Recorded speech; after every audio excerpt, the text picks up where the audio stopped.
Barden file me, de make a go la Barden's file me's failing me on.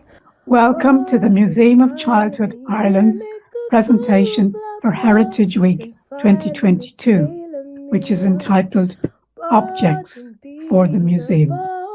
The motto of the Museum of Childhood Ireland is that all children should be seen and heard. The aim is to establish Ireland's first museum to give voice to the diverse historical and contemporary experiences of children and childhood.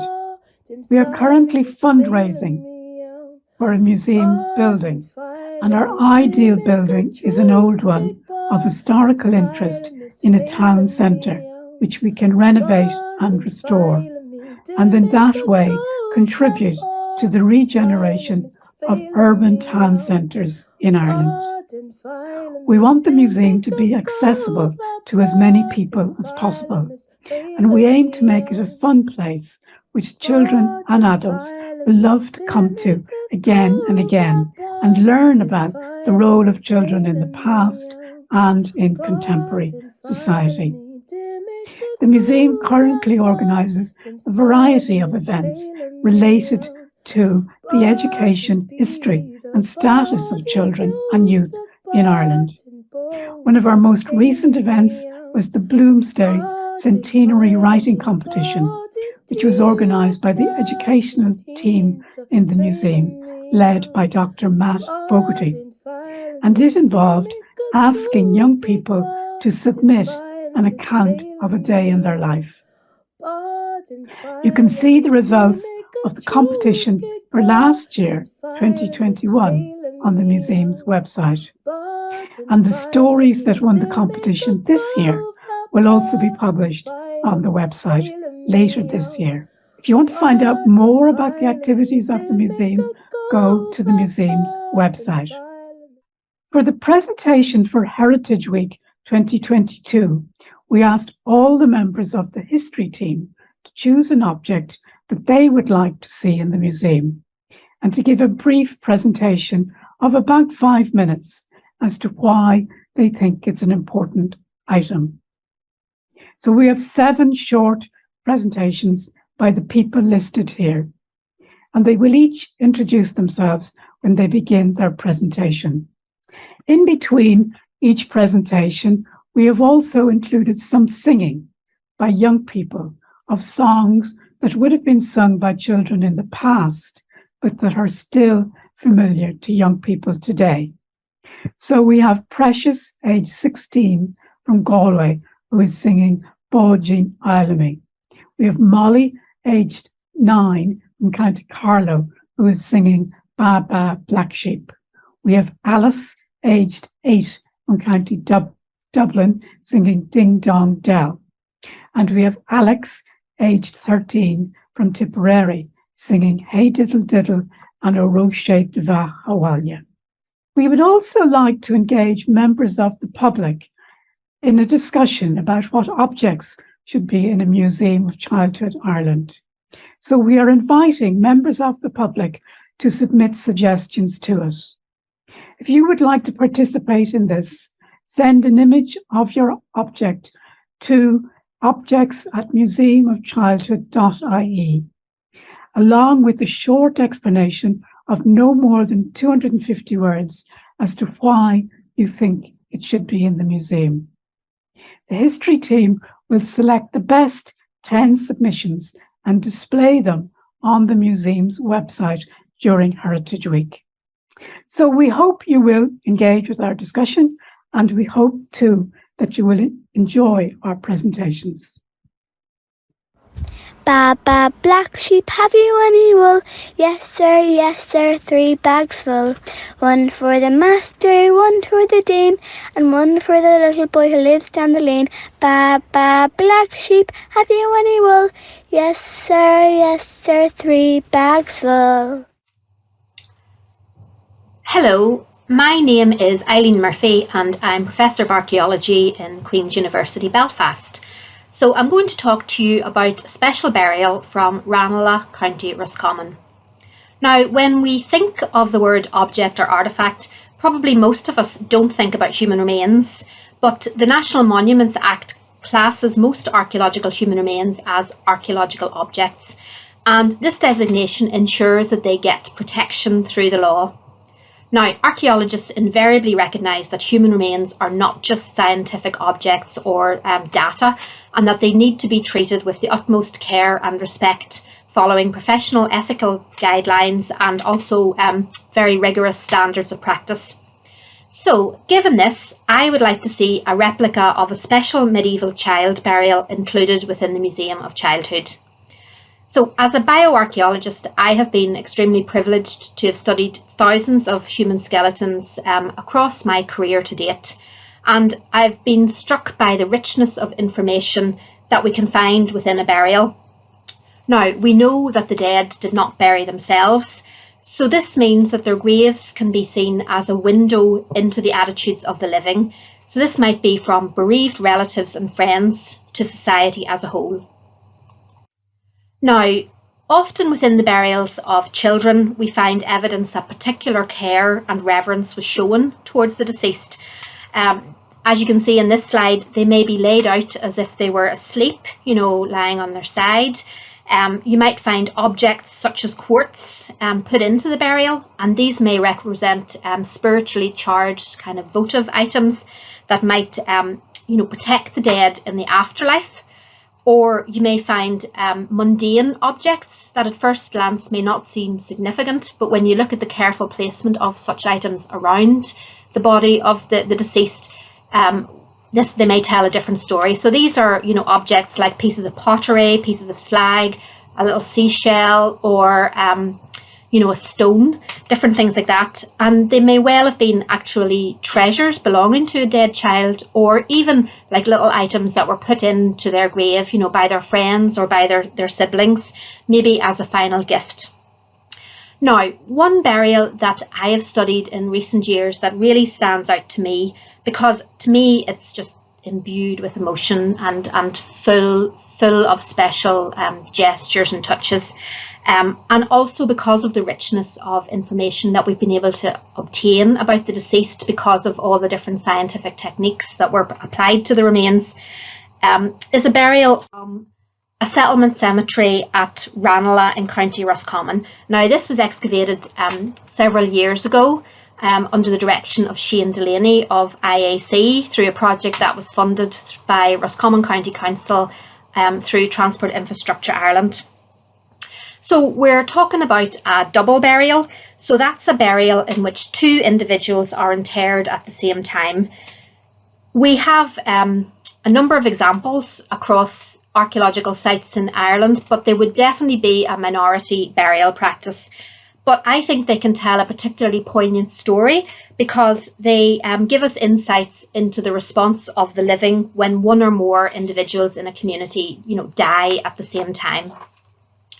So we're dealing with a pair of children.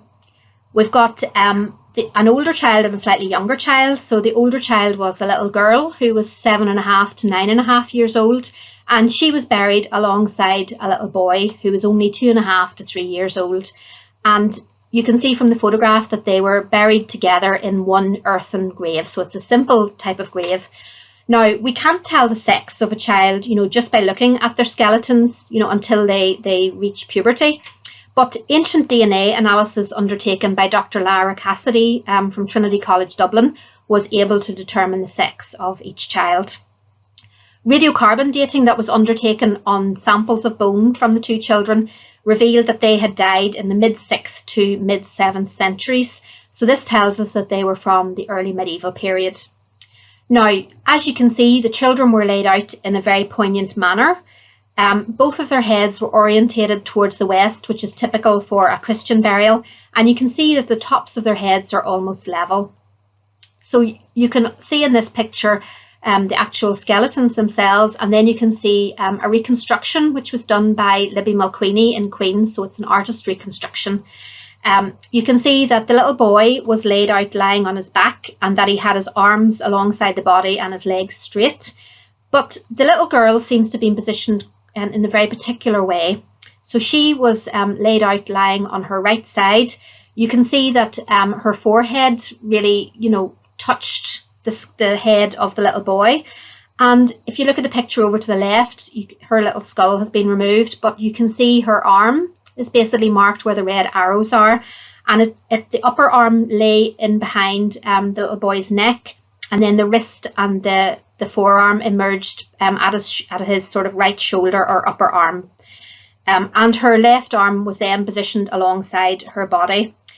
Both of the girl's legs were flexed or bent at the hip and at the knees, and they lay across the boy's legs.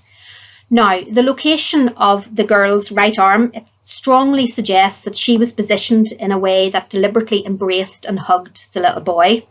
And this is also then supported by the fact that her body leaned in towards him, and also that her forehead, touched the side of his head. So to me, this is just so powerful, because we can imagine, grief-stricken family members very carefully positioning the children in this way. Now, why did they die? Well, there was no evidence for disease or obvious injury in the remains of either child, so that makes it quite difficult for us to, understand, what happened to cause their untimely deaths. We did undertake dentine incremental analysis of carbon and nitrogen isotopes on a sample of tooth from the little girl, and this was undertaken by Dr. Julia Beaumont of the University of Bradford. And the results of this indicated that she had probably been breastfed at birth, and that she actually, hadn't been subject to any sort of nutritional challenges throughout her short life. So certainly the girl would seem to have been, relatively healthy young girl when she died.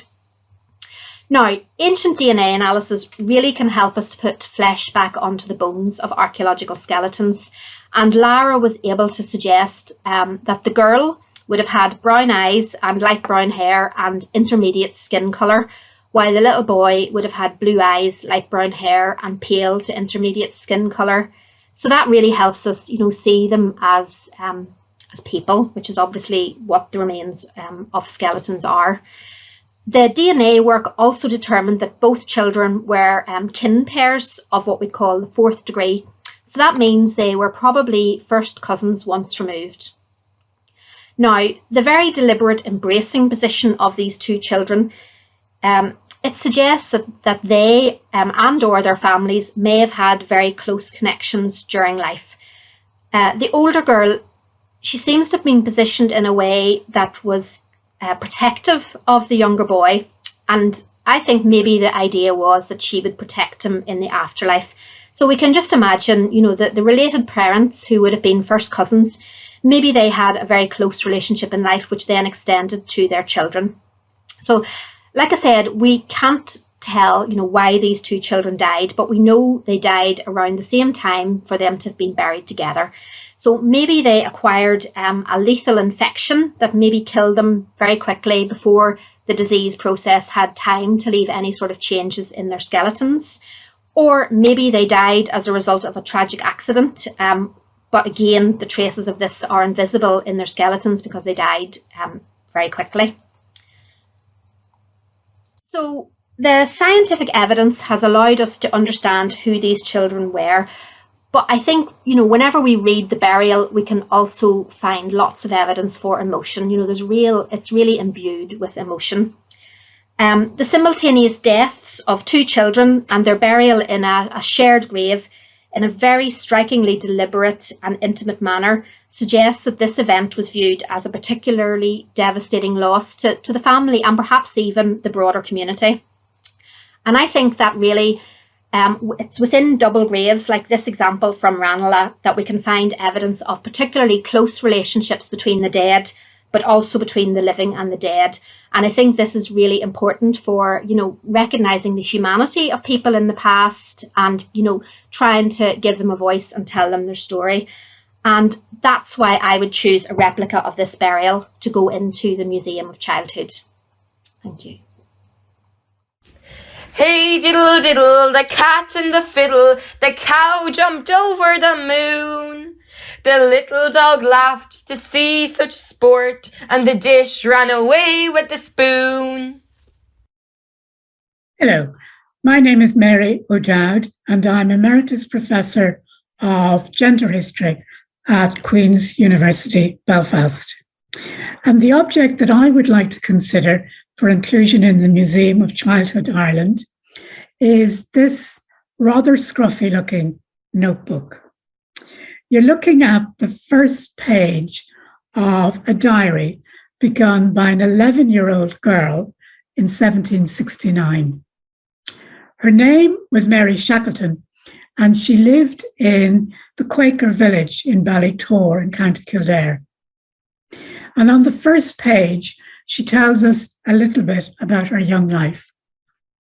She wrote, "I went to meeting as usual, from thence to my father's, where I stayed most of the day and spent it very agreeably. Molly Pemberton, her brother Harry, and the two young women were there. I must, I believe, now bid adieu to my reader for this night." And then the next day she wrote, "I do not think I shall have much to write today. I only passed it as usual. And I believe I will be excused if I leave off now. I got my new shoes today." So I think you can get a hint of a slight literary style that Mary may have been copying from some of the books that she had been reading. Nevertheless, we can pick up some information in this extract about her life. The meeting she refers to is a Quaker meeting, which children in the Society of Friends would have been expected to attend from about the age of 5. Mary also tells us that she didn't live with her father. In fact, she and her sister Sally spent most of their childhood in the home of their Aunt Deborah. The first entry also points to the girlfriends who are an important part of Mary's childhood, and her diary provides us with a picture of how these girls entertained one another, playing games and gossiping about fashion, about hairstyles, and later about boys. Although Mary was worried that she wouldn't have enough events in her daily life to fill her diary. In fact, she continued to keep a diary for over 50 years, writing the last entries shortly before her death in 1826. The diaries, therefore, provide us with a unique record of the life of an 18th century Irish girl, and in particular of an 18th century teenage Irish girl. And for this reason, I think they are very valuable. I've put on this slide here some of the themes that come through the diary.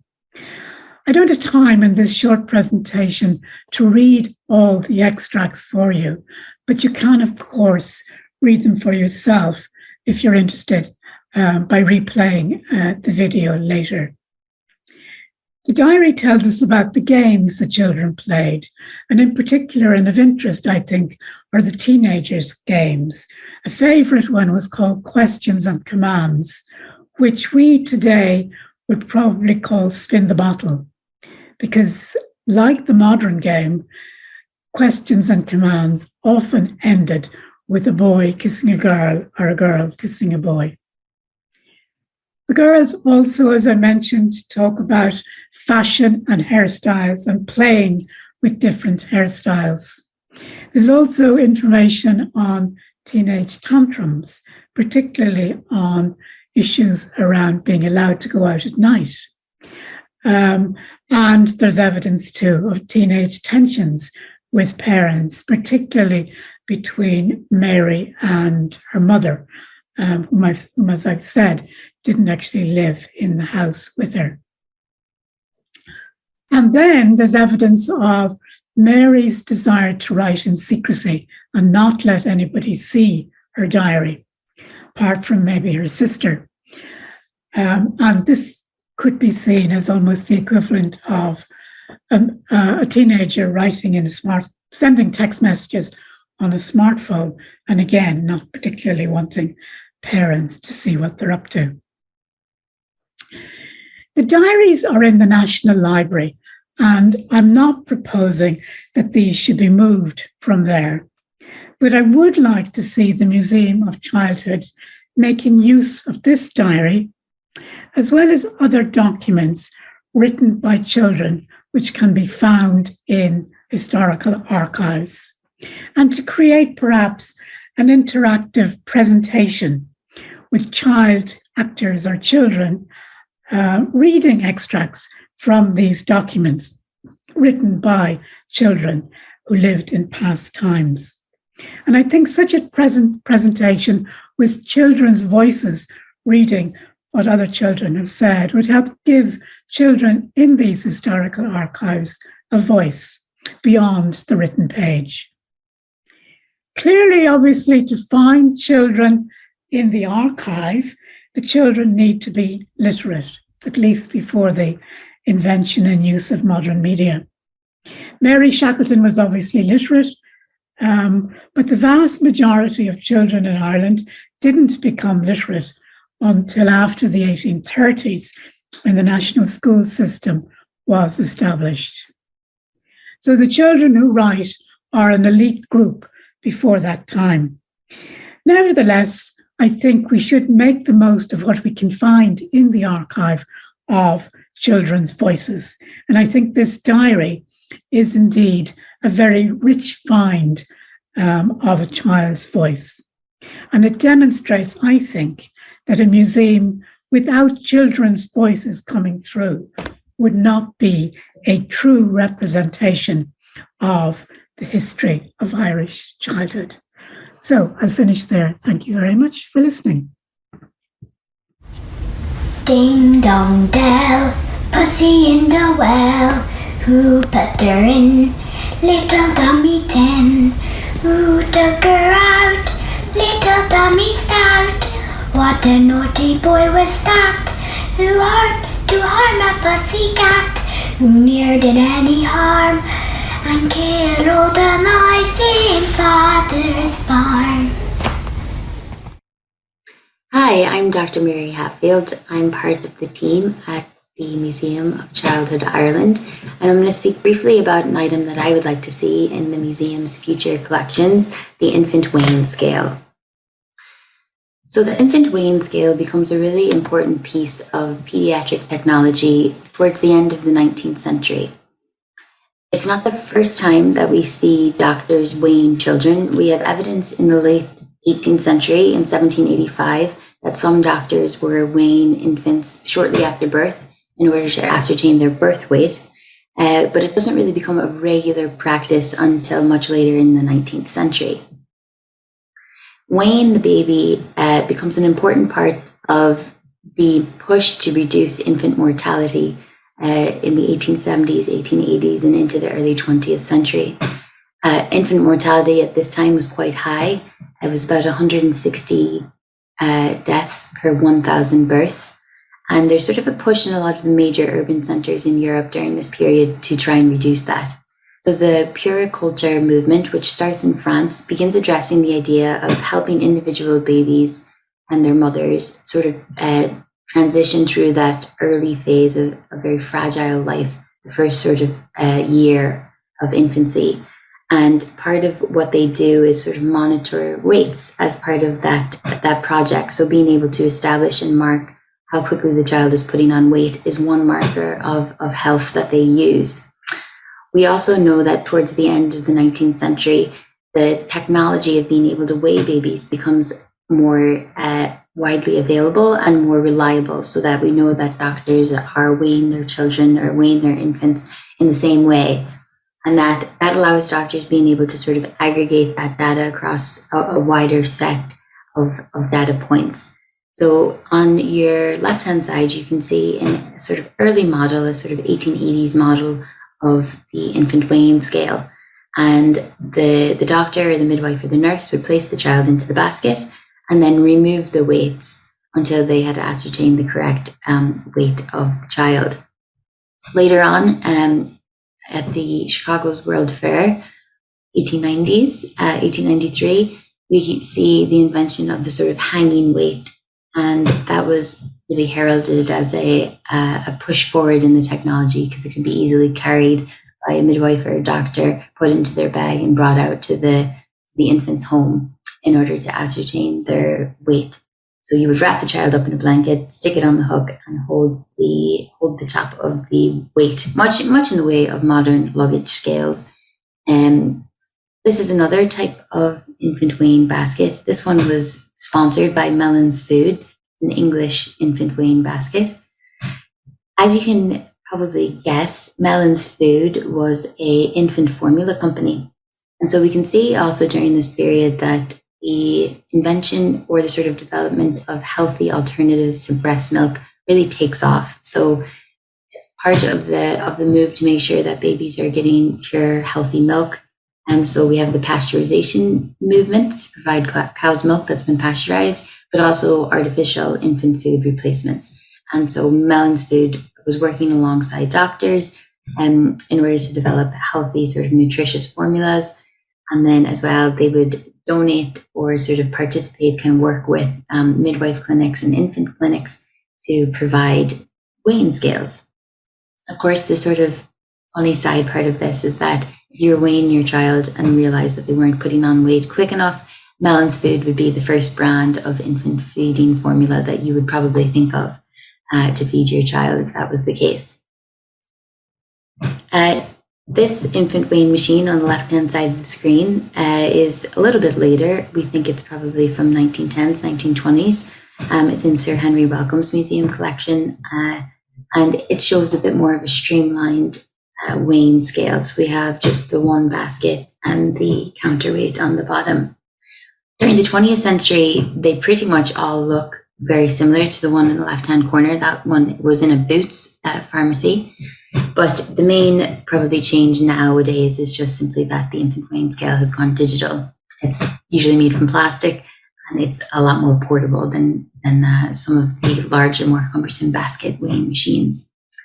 In conclusion, then, I think the infant weighing machine is a really important piece of material culture that points to developments in pediatric practice, the ability to monitor an infant's health or ability to thrive by its ability to put on weight during those crucial first few weeks of life, as well as it indicates the sort of history of formula and infant feeding, which becomes very important in the reduction of infant mortality during this period, the development of infant clinics and infant targeted practices, things like milk depots to make sure that children are getting pure or pasteurized milk, and the development of different more healthy types of feeding practices.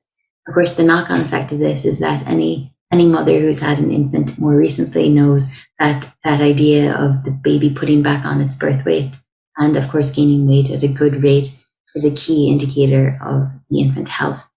And so it's an important piece of the development of pediatrics as well as the healthy infant movement.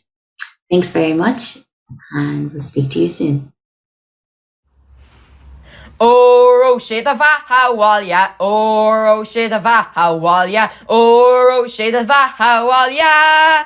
And isher chuckton chowrig to grania meelig chuck tersaila oglig marga let margarda gilead finish ni front no sponig ish kerfig shina gala.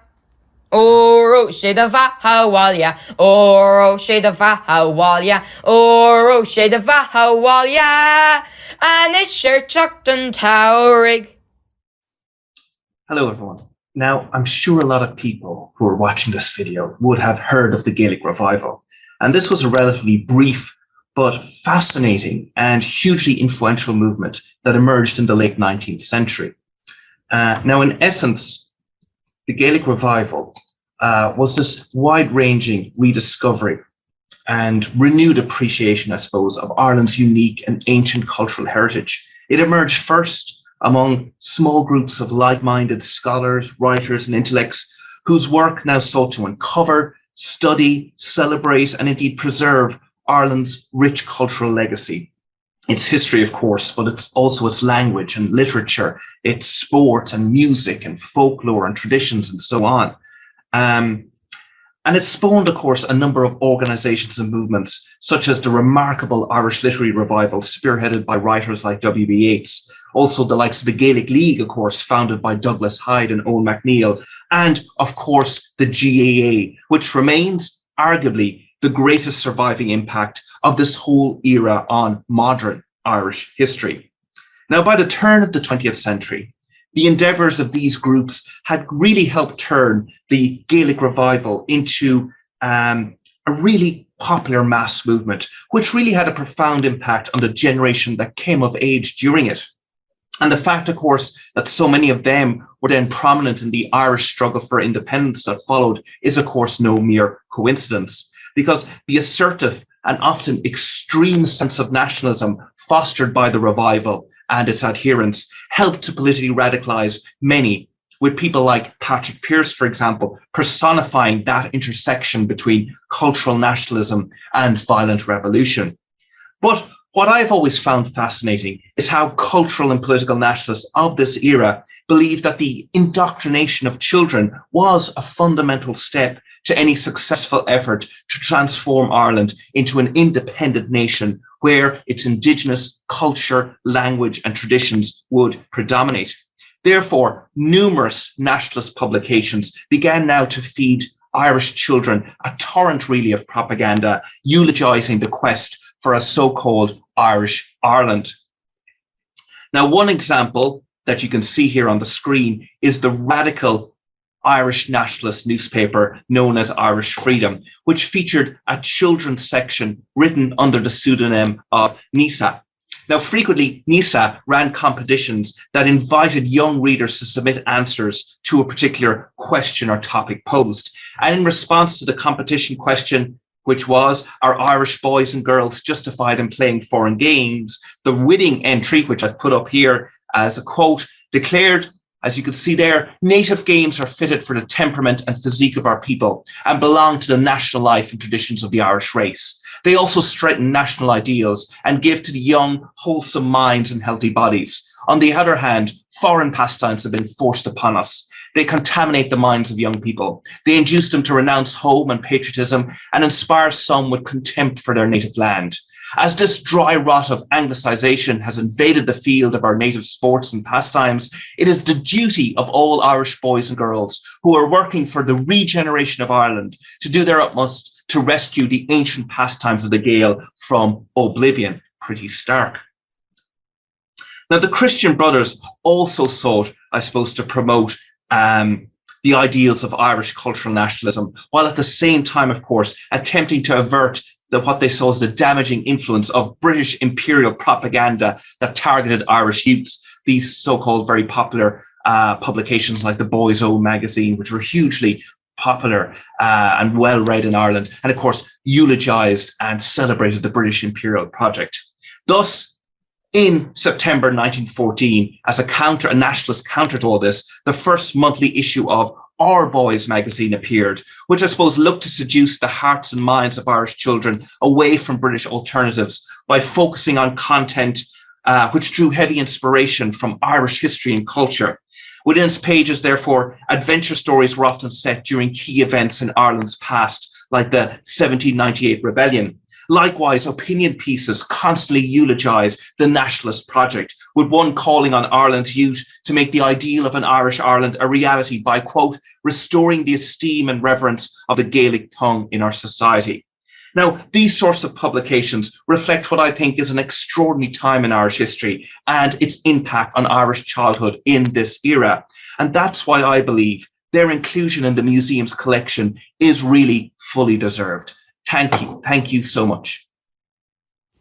Hey diddle diddle, the cat and the fiddle, the cow jumped over the moon. The little dog laughed to see such sport, and the dish ran away with the spoon. Hello everyone, my name is Dr. Sarah Buckley and I'm the head of the Department of History at NUI Galway, and I'm also a historian of childhood. So I'm going to talk to you today about one photograph. It's a photograph of actually three younger women or youths, and it was taken in the 19th century in 1887. So I'm going to start by sharing the photograph, and then I'm going to tell you why I've chosen it. Now, this is an image which is in the National Library of Ireland, which is one of our key repositories for photographs, and I suppose a really important place for historians and others to visit and to really spend a lot of time. These are the O'Halloran sisters. So we have Annie, Honora, and Sarah, and the last girl on the right, we're not sure of her name as of yet.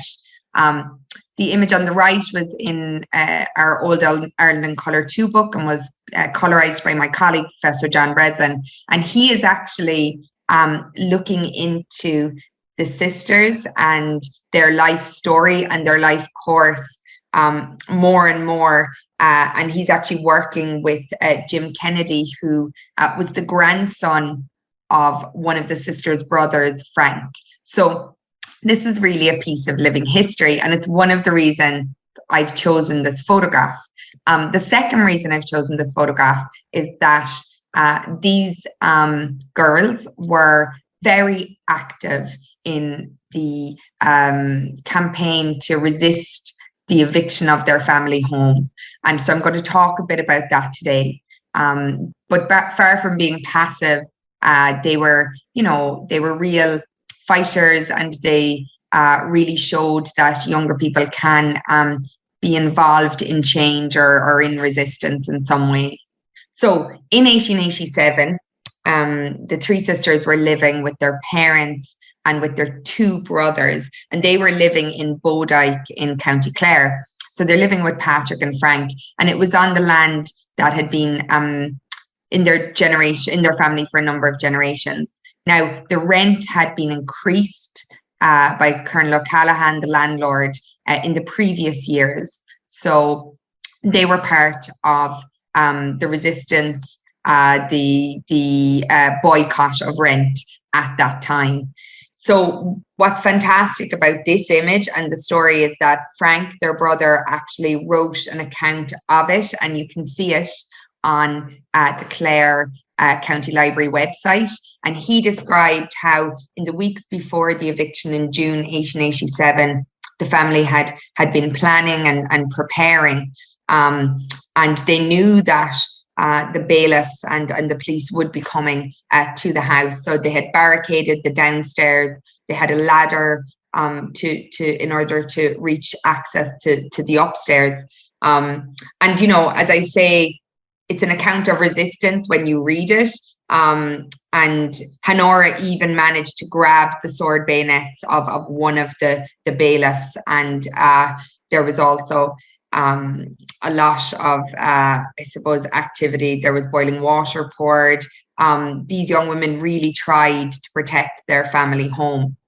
So I think that comes across in the image. I think you can see the determination of these women or these young girls. And I'm jumping between the two because the other reason I've chosen it is a lot of what you will possibly be looking at are artifacts and photographs that are of children perhaps under the age of 12.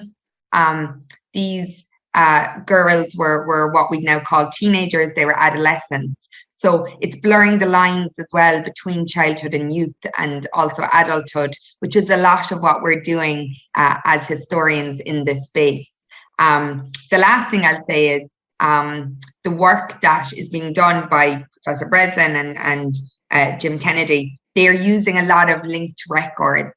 So they are using records in the United States as immigration is a part of this story. They're using birth records, marriage records, and it's these type of family histories are a way that we can look at a number of sources and learn more about one family or one individual and try and look at their whole life course. So from birth to death and all the relationships they had.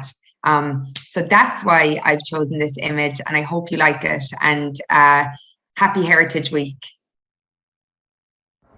Ba, ba, black sheep, have you any wool? Yes, sir, 3 bags full. 1 for the master, 1 for the dame, and 1 for the little boy who lives down the lane. Ba, ba, black sheep, have you any wool? Yes, sir, 3 bags full. Were you ever a Cub Scout or a Girl Guide, or a member of any other youth group that required you to wear a uniform of some sort? Membership in uniformed youth groups has been a common childhood experience ever since this form of youth culture emerged in the late 19th and early 20th centuries. That's why I think examples of youth group uniforms should be included in a museum of childhood. Uniformed youth groups first developed as a response to social anxieties associated with the tensions that resulted in the outbreak of the First World War in 1914 and other more localized conflicts. Many countries in the Western world feared that they were losing their competitive edge in industrial and military affairs, and that their populations were deteriorating both physically and morally. The establishment of uniformed youth groups addressed often gendered concerns about the health, education, and moral welfare of the rising generation. Would boys be able to defend their countries? And would girls be up to the task of being good helpmates and mothers? The general template of the uniformed youth group was adapted to the perceived needs of different countries. In the United Kingdom and the British Empire, organizations like the various boys' brigades, the Boy Scouts, and the Girl Guides sought to instill imperial patriotism and middle-class values of order and discipline in the lower classes. Uniformed youth groups could also be training grounds for nationalist fundamentalism, as exemplified in both the Irish nationalist movement and Nazi Germany. Wearing a distinctive uniform has always been an important part of the youth group experience. Clothing has the capacity to communicate strong and powerful messages.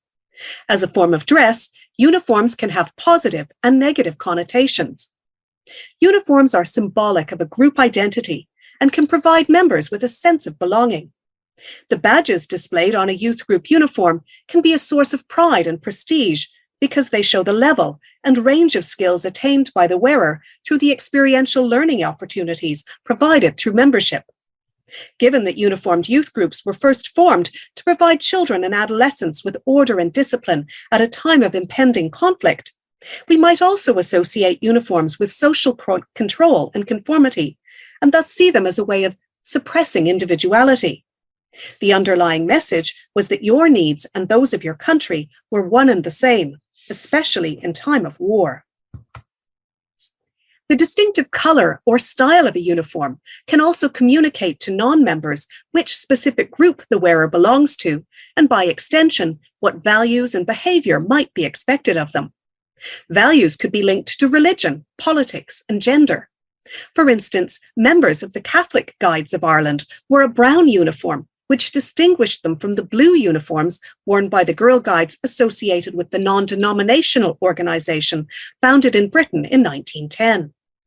During the street disturbances in Belfast during the early 1920s, members of the Boys' Brigade were allowed to change into their uniforms in the church hall and given police protection during church parades after they experienced harassment because their uniform marked them out as members of a youth group associated with Protestantism and unionism. The proliferation of youth groups in the early 20th century sometimes resulted in cases where adults couldn't tell the difference between the uniforms. While camping in County Cork in 1914, members of the Irish nationalist youth group Na Fianna Éireann were given free eggs and milk from a landowner whose home was decorated with Union Jacks and pictures of the royal family. She probably thought that they were members of Sir Robert Baden-Powell's Boy Scout organisation. Even within the Fianna at the time, there could be variations in uniform, with some boys wearing short trousers and a tunic, while others wore a kilt and jumper. In order to attract members and remain relevant, uniformed youth groups have continued to develop and evolve throughout the 20th century and into the 21st. Their uniforms have also altered over time to reflect changes in society. Most uniforms have become more informal in style, in keeping with the increasingly casual forms of dress worn by children and teenagers. For instance, sweatshirts and neckerchiefs have often replaced more formal types of uniform.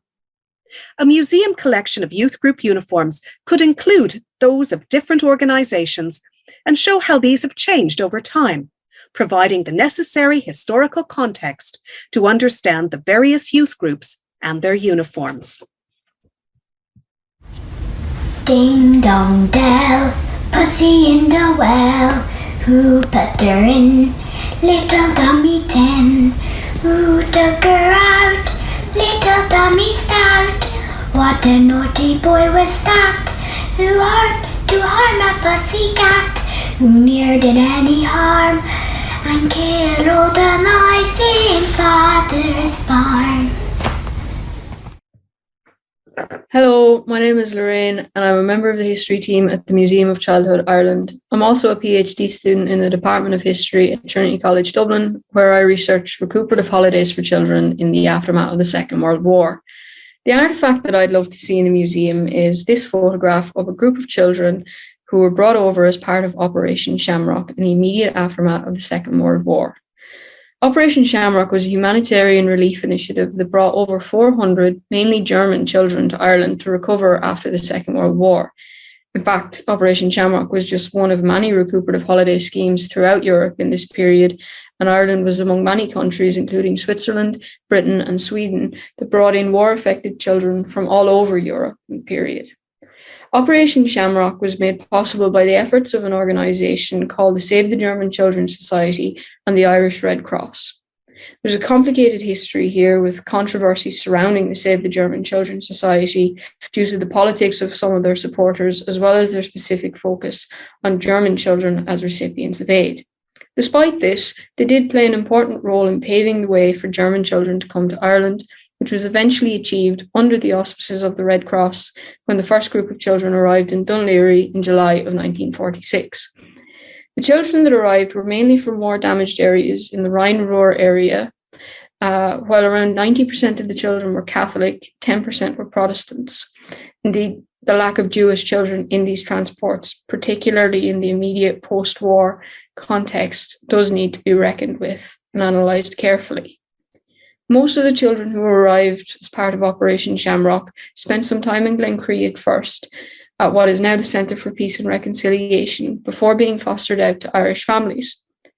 The reason I've chosen this picture rather than other possible artefacts relating to Operation Shamrock, such as fundraising posters or magazines, is because it places the children front and centre.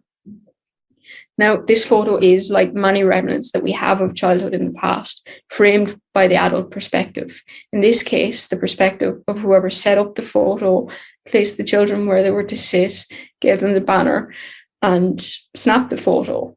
But I still think the photo is a good way into this history because it might catch the eye of a passerby. It's a very nice photo, and it does require some explanation to understand the context. I think it might draw people in. I think the photograph and what it represents is important to the history of Irish childhood as a way into the broader and very important question of what exactly Irish childhood is, what it means. The children of Operation Shamrock, I think, represent a diverse and inclusive answer to this question. Oral and written records of these children and their experiences show that many retain close bonds to Ireland.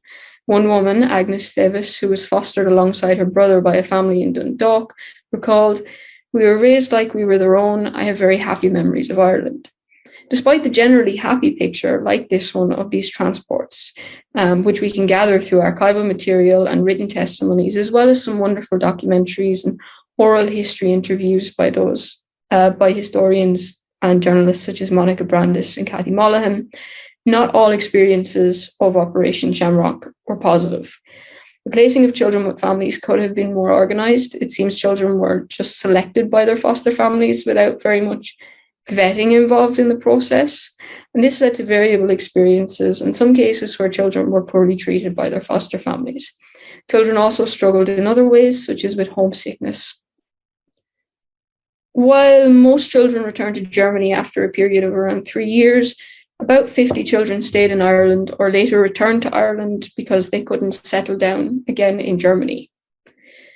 This photo and the scheme that it represents are a reminder of the importance of international and diaspora perspectives in the history of Irish childhood.